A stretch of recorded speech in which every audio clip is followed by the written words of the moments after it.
Welcome to the Inner Wealth Podcast. Fantastic to have you on board. So, Inner Wealth, how has this all come about that I am now talking to you about inner wealth? Look, it has all come about because I got a little tap on my shoulder about February this year. Have any of you had a tap on your shoulder? It wasn't just a tap, it was a full-on, okay, you got to do this. It was a calling to write a book. And no, this isn't a podcast about writing a book. This is a podcast about how you can connect inwardly to your inner power source, to your inner passion, to your inner purpose. Like, why are you here?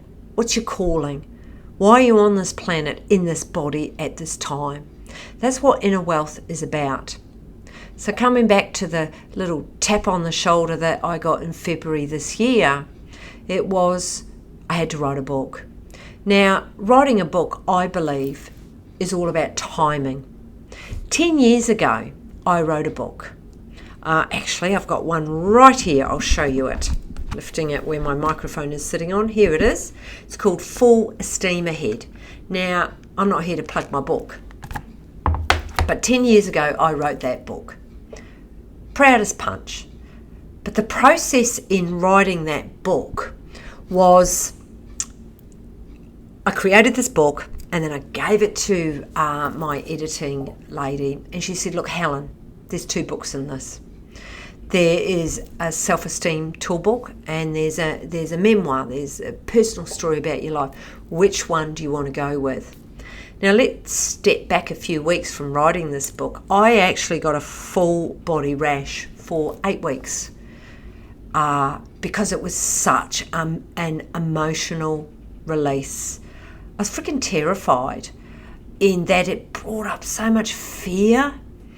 Brought up a lot of trauma, but it was such a healing process. So that first book back 10 years ago, Full Steam Ahead, and like the title, Full Esteem, it's all about self-esteem. That book was very much for me. That book was for me to actually know that I was good enough. It was for me to process through a lot of my trauma, but also show myself that I was worthy and that I could do something. So that's what that book was about 10 years ago. And I did it, and it's been extremely successful, really put me on the map as a therapist, as a marriage therapist, and someone who specialises in self-esteem. So let's fast forward back to February this year. I'm moving house. And it really activated some old trauma. When I was a child, we moved a lot, many times. And I was always searching for a sense of belonging. Where do I fit in? And that created a lot of trauma for me as a child.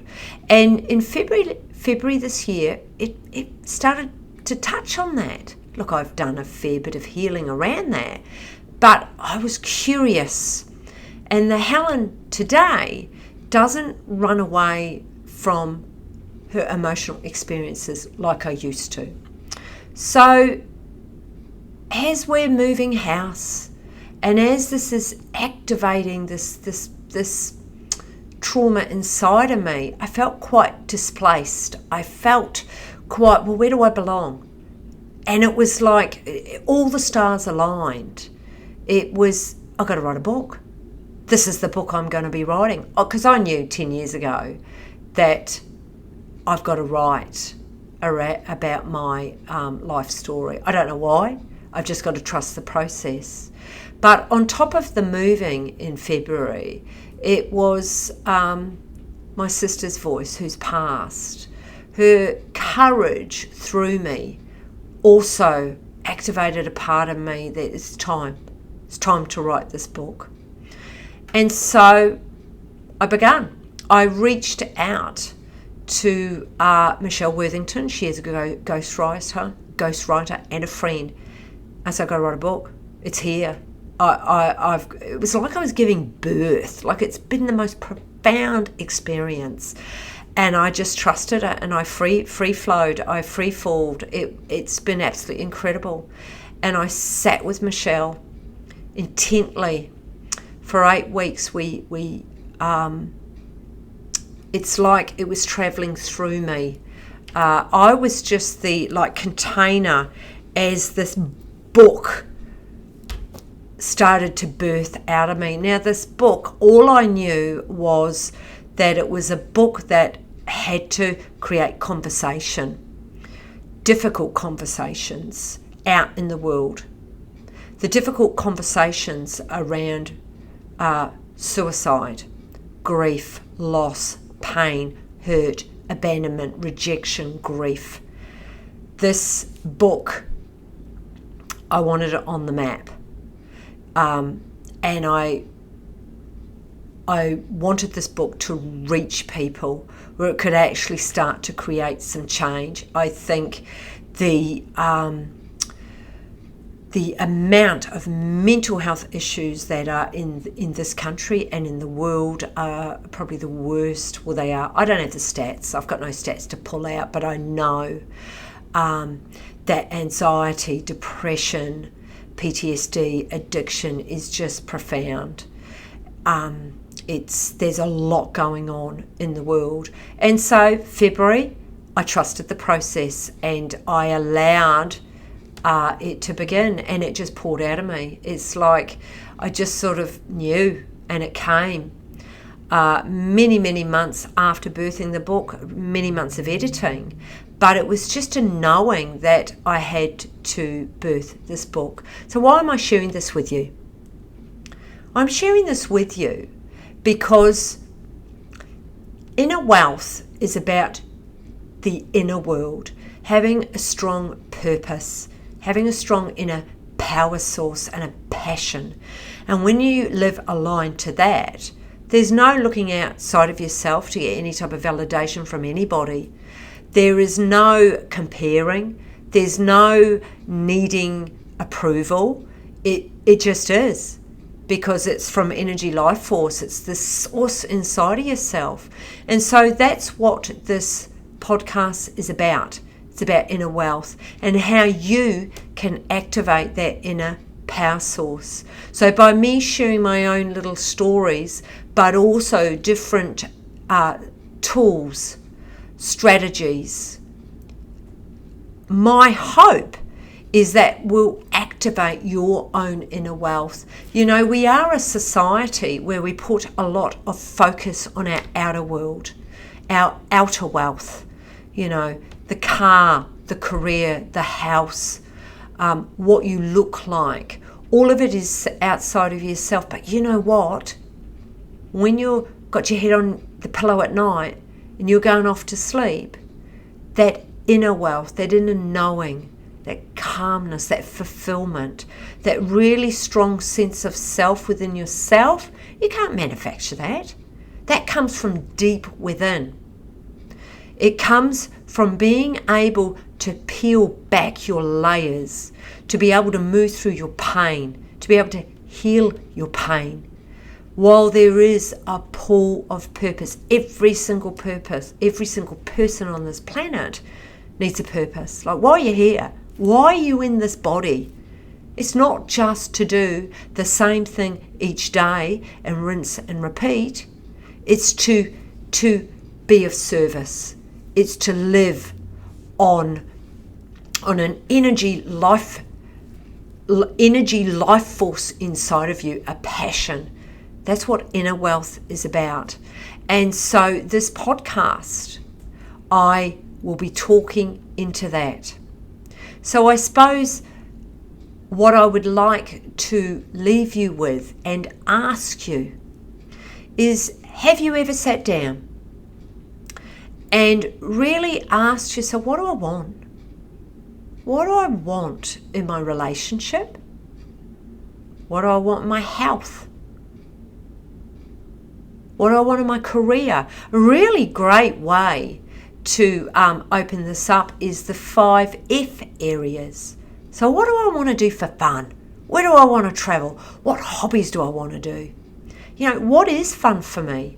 What fun is for you could be totally different for somebody else. So what is fun for you? And then what are you willing to do to get that? So that's the first F. The second F is family. So family can be, your intimate partner, your children, your parents, your siblings. Family can be your friends. Family can be your dogs, your animals. Family. What do you want? What are you willing to do to get that? It's really asking yourself these quality questions around what do you want? The next one is faith. Now, faith is different for everybody. Faith for some people can be the church. Faith for others can be spirituality. It can be the universe. It can be nature, grace, God. It doesn't matter what faith is for you. But what is there as a resource for you that is something outside of yourself that you connect with that gives you faith? So that's the third one. The fourth is fitness. What do you do for fitness? Do you exercise? And fitness, I like to open fitness up around emotional, spiritual, and I know it touches on the earlier one, but health. Health being emotional, mental, physical, and spiritual. What do you want in those arenas? Do you want to lose weight? Do you want to stop drinking so much? Do you want to eat better? What do you want to do? Do you want to start taking supplements? It's these quality of questions that you ask yourself. All of this is in the direction of inner wealth. Now, the last one is finances. So what is finances for you? Do you have a head around finances? Do you value money? What do you do as around the financial side? Do you budget? Do you put away savings? Do you invest? Do you have passive income? So these 5 areas is a really great place to start looking inward on what do you want. But coming back to inner wealth and specifically where I go is that I've got a 3-step method that I take people through. So on the next episode, I'm going to start on the first part of the push and pull method and begin there and start taking you through this, because it's really important that you have got a structure. Yes, inner wealth is a great thing, and it's a great thing to perhaps want or hope for, but unless you've got a method and a step-by-step way of being able to create inner wealth, a lot of it can be a bit like fluff in the sky. It can be a bit like dreamland. It's you've got to have steps as to how you're going to work towards that inner wealth so that you can have more passion, more purpose, and live with an inner power source deep within yourself, so you're no longer looking outside of yourself for validation. Because the key of inner wealth is when you put your head on the pillow at night, you feel a fulfillment, you feel balanced, you feel grounded, and you have a sense of calm. Look, you're not always going to have this, but you need to have the tools and the skills and the ways to help you move towards inner wealth. And so I'm going to love you and leave you. But I suppose a question to ask yourself is, do you want to be rich on the inside? And I think most of you listening to this would be going, yes, I want to be happy. I want to be happy on the inside. So if the answer for you is yes, I will see you on the next podcast. See ya.